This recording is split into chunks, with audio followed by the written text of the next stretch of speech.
Hello, everyone. Welcome to episode 29 of JuvoHub. This is our show that is in podcast and in YouTube. So grateful for you to be with us again today. And by the time this show is aired, it'll be about the 1 year anniversary of the JuvoHub website and the show in general. So thank you so much for all of you for your support. Today, I thought it would be really fun to just interview the Mark Howell. No extra guests today.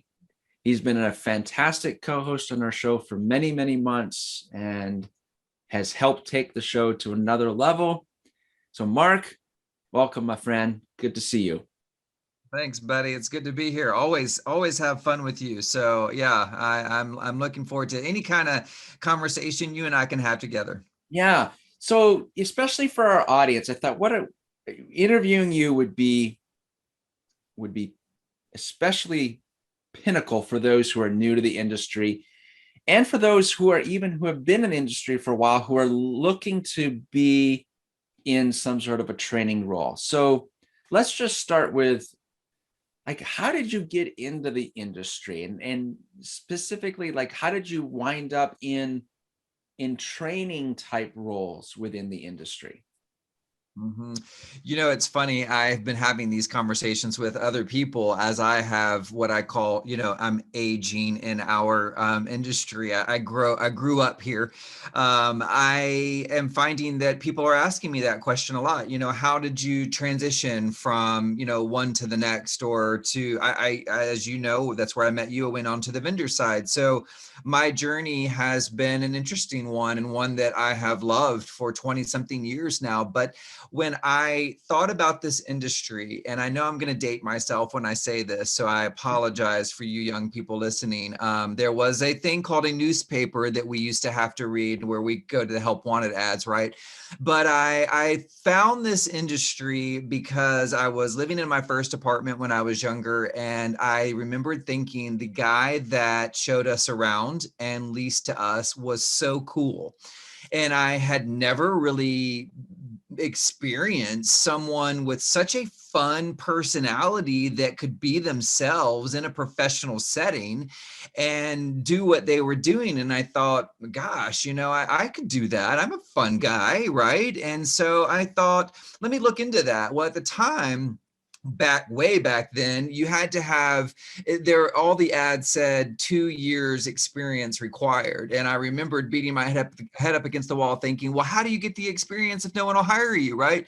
So I would go through the help wanted ads until I had a mutual friend that introduced me to someone in the industry, and they said, you need to go to a headhunter. And so I did that, and they found me a company that was willing to take on a newbie. And I fell in love with the industry, what I was doing. And I think that's one of the most important things, advice that I would give to anyone breaking into this industry is this: you will know if you love what you're doing within the first, I would say, 3 to 6 months, right? And if you don't truly love it with all of your heart and soul, then go find you something that you do love, because this industry needs dedication. It needs love and nurture, where it's like you said earlier, it's a people business. And I felt like I kind of possessed all those things. I cared about people, maybe sometimes too much.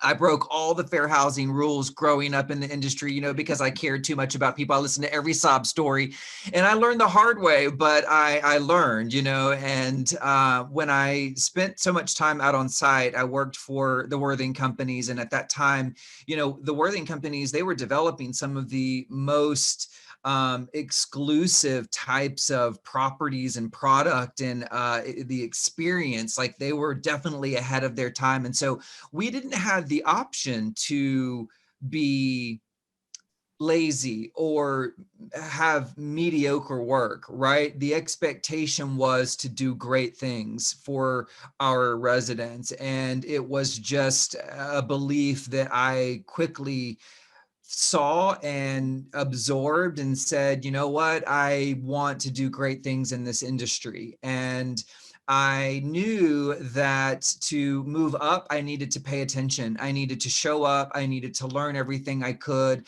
I needed to do the work, and I did. And I spent many years out on site working my way up, and really thoroughly enjoyed the on-site experience. Now, mind you, on-site experience is a little different today. I know that our world has changed, and you might hear me reference to the good days, the fun times we had back out on site, when we got to, you know, I don't want to say goof off, but I mean, it wasn't as stressful as it is today, right? Like asset managers and owners are on the properties now. Like I never even knew who our owners were for most of the time, but I then found a passion from my then leader, that was a training director, and she said, I want you to come and be my assistant. You have the personality. And what's funny is I still say this even today. Some of the leadership there said, you know, Mark, we can train people for these skills. We can't train for the will. And I say that to a lot of my clients, like there's a huge difference in will and skill. And I use my hands to kind of compare them, because I always say I can train for the skill, but if your employees are unwilling to do the work or unwilling to be the best, I don't know that I can make them be that for you, right? They have to come with that sort of already in them. Right. And I remembered my then boss said, you know, you have the willingness to do what it takes. And I got into training. And I think, you know, the training factor, when I met up with you guys, we were probably maybe your second or third client. Do you remember? Yeah. Yeah, that sounds about right. Okay, because yeah, I felt like that's what Michelle had told us. And so I just found training so fascinating. That sort of gave me a whole new introduction to online learning. And then, you know, as you know, I spent many years in the training department, but took my stab on the vendor side. And that's where you and I got to work more closely together. But, you know, I think people ask me, like, when I look at your resume, you've pretty much stayed strong or true to that sort of training vein. I did sell marketing for a while, advertising and marketing, but again, it was kind of a relationship with training. But there's something about when I look at the young people or people in our industry, and I think, I hope that you will love this industry as much as I have, you know, that you will find your path and it become a really great career, because it changes people's lives. And I think about some of the people that I have brought into the industry, even by accident, friends that were in other fields or other industries that needed work. And I would say, why don't you try this? Just see what you think. And, you know, if you hate it, then no worries, but, come and give it a chance. And I have so many friends that have stuck with it and made really great careers for themselves. So I look at all of that and I think, you know what, it was because of the training that was sort of that needle that kind of pushed me and helps me push others. So, you know, kind of full circle, that's where we are today with who I am. Yeah.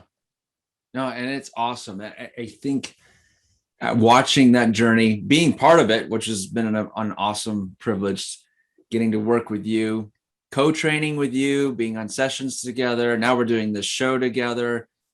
Yeah, what an amazing journey that you've had. And from my perspective, if I can, give you a testimonial, it is awesome to see that level of commitment to the industry that is driven by your passion for people and for training. You're so well respected in our industry. Every guest that we've had in the show, just when we get chatting before and after, just an amazing conversation. That's all I know about you, and attribute that that aura, I guess, so to speak. And it's just fantastic. And so it's like when you were mentioning a minute ago, like how the industry has changed so much, it is a different world for young people coming into property management. And it's different for us. Yeah. Okay. We're not old, Mark. We're not old. Yeah. Right. It is a little different for us. We've been around the block a couple of years.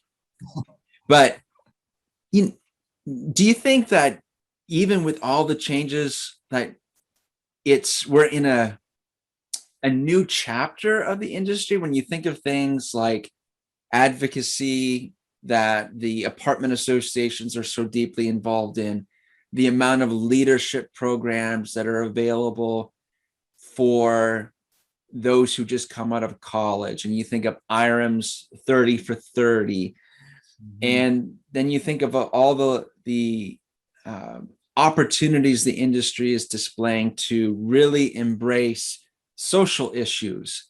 So maybe Mhm. those bigger things like what we're dealing with and seeing weren't as prevalent 20 years ago, but here we are today. So as you've like watched your career mold and where you are right now, do you feel like that that we are in a new chapter, and for those who are in the industry now or those who are coming in, that there is a lot to be excited about? Oh gosh, yes. And look, I think everything about life is a chapter. It's what you make of it. No matter what happens professionally or personally, life's going to change you, right? And so with that change, we learn, we grow, we accept, we embrace, and we certainly have done that. Training has become so technical now, and I love it. I would never have called myself a technical person years ago, but it's fascinating what we can do with technology and how it does reach more of the masses today, the younger generations, the micro learning that we're doing now. Before, back in our day, it was a 3-hour, 4-hour fair housing class or compliance classes that were mandatory. Right. Well, and now people are embracing more sort of little small bite-sized segments of training, and that's acceptable. But yeah, I mean, I think it certainly it's changed me. I've loved it because I'm not afraid of change. It is something that I embraced a long time ago, that life will change you. Our industry will change. We have to change. So I think that this industry, I've watched the changes that have happened, and it's been fascinating. But now in this age we're in today, it's like you said, 20 years ago, we might not have had our eye so much on inclusion and diversity and the topics that are happening in our world and society today.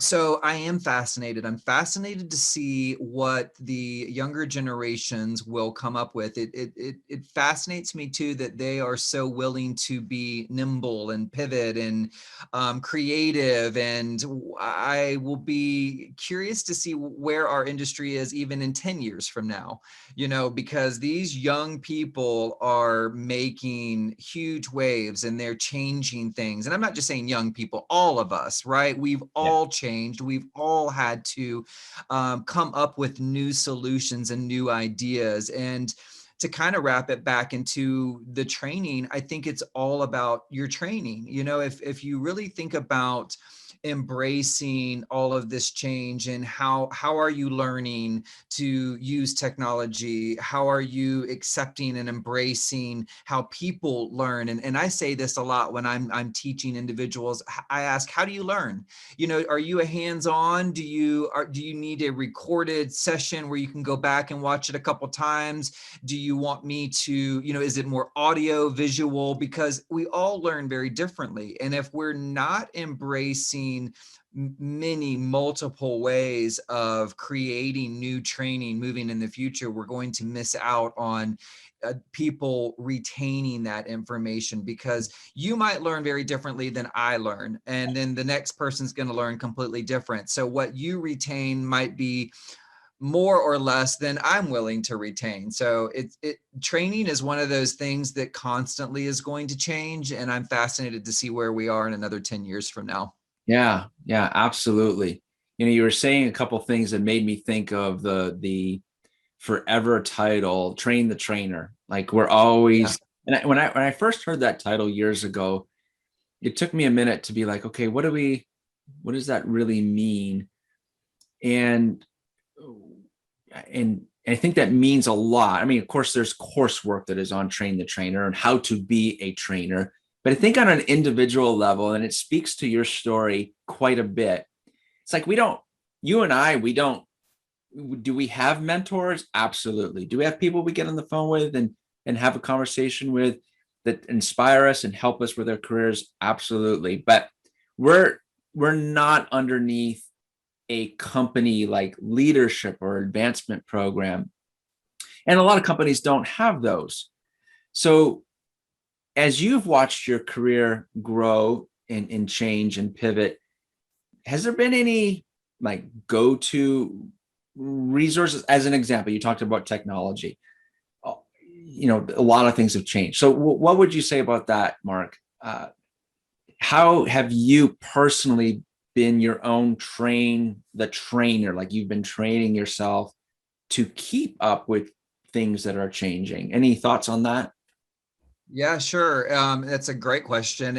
You constantly have to be looking at the resources that are in front of you. Our industry is filled with them. I go to all of my friends and colleagues, and you know me, I'm not one that will say I know everything. I know I don't. And so when I don't know something, I ask 1,000 questions. I have the gift of gab or the curse of it. I don't know, but I'm not afraid to ask questions, even if it makes me seem, uneducated about it. I'll walk away knowing more than I did.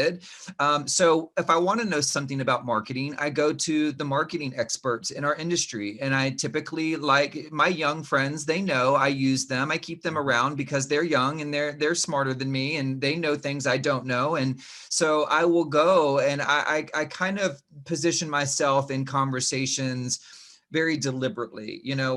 I look at, what they do, what kinds of technology are they using that I don't know about, and then I start asking them questions. Well, tell me about this. What would you say works better for you? And I let them teach me. But Google is my best friend. The associations are my best friends. Reading, I love taking topics. I'm looking at a book on my desk here, The 5 Dysfunctions of a Team, and I can't wait to start reading this because no matter how much training we offer people out on site, we still always have dysfunction, right? And so I try to take other people's literature, maybe books or podcasts.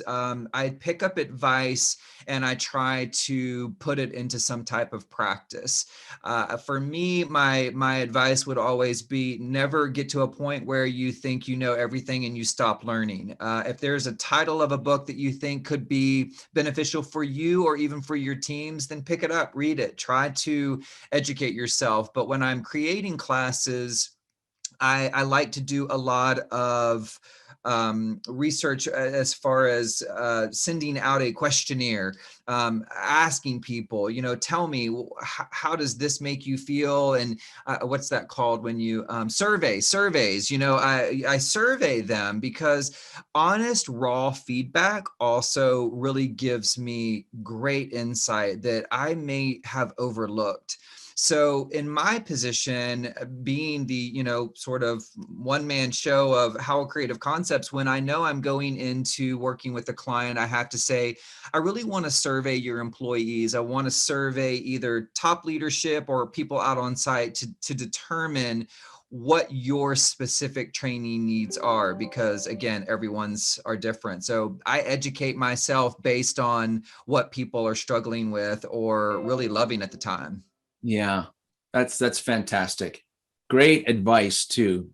Like there is a ton of resources, and I get the sense that there is, of course, some discipline to it. I know for me, it's like I do have like a routine of my go-to resources, and it's like I depend on them. I know they're going to help me, and in turn, they're going to help the customers and people that I get to interact with for what we do. So that's fantastic. So, we're interviewing you, Mark, and what an amazing journey that you have been. And you have Howell Creative Concepts, and it's How long has that been instituted now? Is it when was Hmm. your anniversary? Or is there an anniversary coming up? Yeah, so we're going into our third year. I mean, my second year was COVID, so Right. that was very challenging as far as, learning how to pivot quickly with technology. But I loved that even my second year was learning to teach the things that I do love and teach the people that needed it, but in a different way. It was all of that now was about touring with technology. And so, yeah, I'm in my third year. I feel like last year, 2020, was kind of a blur, so I have to kind of remind myself. But I am in my third year. Yeah. That is awesome. That is awesome. Yeah, especially going through the challenges of COVID, unfortunately, has put a lot of pressure. New businesses is already difficult enough without having something as major as that having an impact on it. But you're doing well, and so just give us an idea. What's some of the training topics that you are working with people on? Oh gosh, that's a great question. I actually have some of my favorites. I teach a branding class right now. It's all about you embracing your own professional brand and personal brand. Everything that, if you think about it, if you truly think about the buying power of a brand, a logo, a tag, it's all about what do people, an emotion, I'm sorry, it's an emotion that is attached to your brand. And I have tons of emotions attached to certain brands, whether they be good or bad. And I either tend to stay away from those that I don't have a good emotion about, and I tend to gravitate toward the ones that I know I love. And so I teach a class right now about what is it that you want your brand to say, about you. And it's a fun class. It's very interactive, and I love it. I also, last year, no, it was 2 years ago, we did the what would you do. I don't know if you ever saw any of that, but the what would you do is more of an interactive. Have you ever seen the show What Would You Do? It's about the what's the guy's name, that you go out into a public place and you film people behaving very badly, and then it's what would you do in that Oh, okay. Yes, I've heard of it. situation. Yeah. Yeah. So I did a, play off of it for our industry, and we recorded some scenarios, some situations that happen every day in our offices, and in our, with our residents and with each other, and how we behave. What we do today defines tomorrow, and that is for our internal customers and external customers. So I loved that class, but I tend to focus right now really on things like that, like the decisions that you make today. And when I say decisions, it's also about communication. I have a wonderful communication class. How you're communicating to people, it's either going to be a positive response or a negative response. So understanding what type of style of communicator you are, what is it you need in the conversation, and then understanding what is it that your listener needs, embracing that. It's funny, when I started researching and doing more research on just communication styles and what it truly means about your personality, it fascinates me because it's it's pretty clear. Like a lot of people will say, oh, I don't love taking those types of assessments, but the assessments that I've done are pretty accurate. I can say, yeah, that's totally you, or that's totally me, based on when we do the assessment about either your personality or communication. So I'm fascinated with that type of stuff because I think that everything we do is emotionally charged. There's that emotional intelligence to it. So look, we can decide to make really great decisions for our careers. And let's face it, everything we do Mhm. is it either positions us in the right way or the wrong way for our future by that one small mistake, that one bad conversation, that one moment of weakness, of emotional intelligence sort of breakdown that we can't really recover from. And so I love teaching on that. I love training on that. I love the idea of diving into what makes people tick, and teaching that in the sales cycle too, the power of the emotions attached to the sale itself. If you think about that too, like whenever you're purchasing something, it goes back to how your emotions are with the brands, and then how emotionally connected to the sale you are. And if you're not paying attention to your consumer, or even what I call your internal customer, your coworkers, you might be missing a very valuable piece of your workday. Yeah. But I love it. Those are some of my favorite topics right now. Yeah. And there you go. But listen to that passion, guys. I mean, that's what it's all about. And I know you have other classes available too. So that's what I wanted our audience to hear, Mark, was just, it's been, like I said earlier, awesome to be with you, to be a part of it, to watch it, to be co-workers, to be colleagues. And now we have the show together, and your business is growing well. And for anyone and everyone who's listening, it's like, that's what you need. You can't be a trainer without, there's got to be some love. I mean, there just has to be. There's got to be that emotion involved. And otherwise, it's like, I think of Ferris Bueller's Day Off. So another thing we'll date ourselves with is just like, Bueller, Bueller. It's just so boring sometimes. We think of some classes that we've been to, but not yours, man. Not yours. So, awesome stuff. Thank you so much. This has been fun that we got to just focus on you for today's episode here, episode 29. Remind everyone again, if they're interested in having you work with their company, come visit them and teach these classes, work one-on-one. How can people connect with you? Absolutely. Yes. So it's howellcreativeconcepts.com, which is Howell is spelled Howl, like Howl at the moon. Howl. And you can reach me at mark@howellcreativeconcepts.com. So either way, I am certainly excited, Jonathan, to continue our show together. My biggest thing is, if I haven't said it enough, is that passion. And I love the guests that we have had. They're very passionate about the topics that we have been talking about with them. And that's my advice. Find your passion. Every morning you wake up, if you're going to stay in the industry, if you're going to stay as a working professional, find some passion in what it is that you're doing. Love it, because that is, we work more than half of our lives. So I've always believed that you should love what you do, but find the passion in it and make sure that you stay passionate about it. So yeah, that's my advice. There we go. Nice quote to focus on for this particular episode. So yeah, man, thank you again. Yeah, we're going to have, this show is continuing to grow. We thank everyone for their support.